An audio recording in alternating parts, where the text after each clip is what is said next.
Papasalamat ko. Ano na? Wala ko yan. Pilitas mo kasi.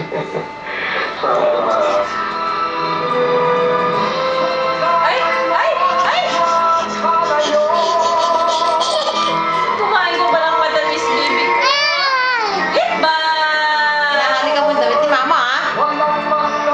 Dinadasalan niya, mama. Parang mong ginukulang niya na. Ang kukulang pa yata eh. Ang kabuhayang dahil Dinadasalan niya yung damit ko. Ano yung sigarilyo na yung sigarilyo sa labas niya?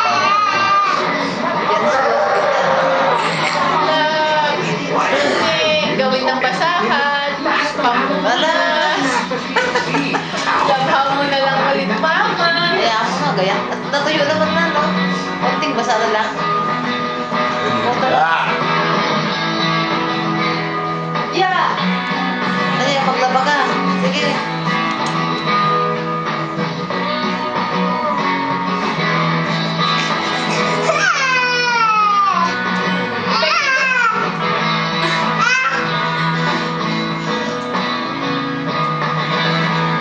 Alam niya kung napakan niya. Puro laway na yun. Kausap ko si Frank. Meron akong mga ilang katanungan tungkol sa isang pasahero niya. Isang Spanish national na illegal recruiter. Wala naman daw siya nalalaman. Celine, mabutit na kauwi ng buhay ang asawa mo.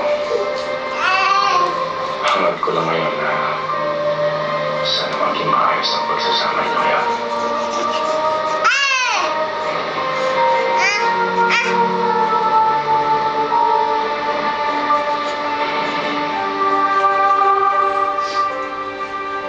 Si Steve.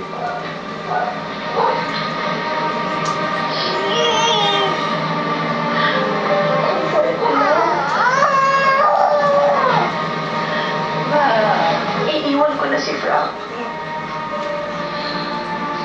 Kasi gusto ko nang magmahal ng malaya. Gusto ko magmahal ng totoo. Dahil ang konsensya ko.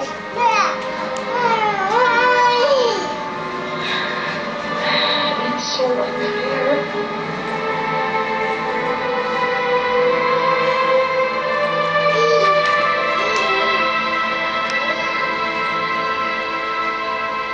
Pwede ba tayo mag-usap?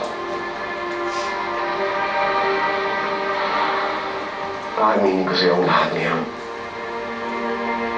Hindi ko maiwan si Astrid dahil kailangan akong anak ko. Huwag pwedeng maging madali ang lahat.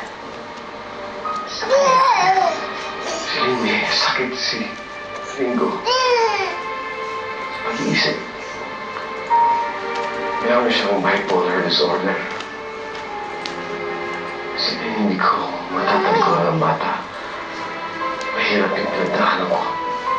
Akala ko mamamatay ako. Pero pinilit ko mabuhay. Para sa anak mo. Para sa'yo. Na-realize ko na ang laki ng pagkukulang at kasalanan ko sa'yo. Mahal kita, Celine. Frank, paano kung nagbago na ako? Paano ko yung dating pagmamahal ko sa'yo? Paano kung napalitan na yun ang sama ng loob at ng galit? Ayoko magsinungaling. Frank, ayoko na. Hindi kita masisisi. Pero hindi kita pakakawalan. Magbabago ko. Lahat ng masasabi ko. Ay, trabaho. Mapagawin ko. Para lagi tayong magkasama. Babawi ako sa Celine. Kung minsan may nandito ko.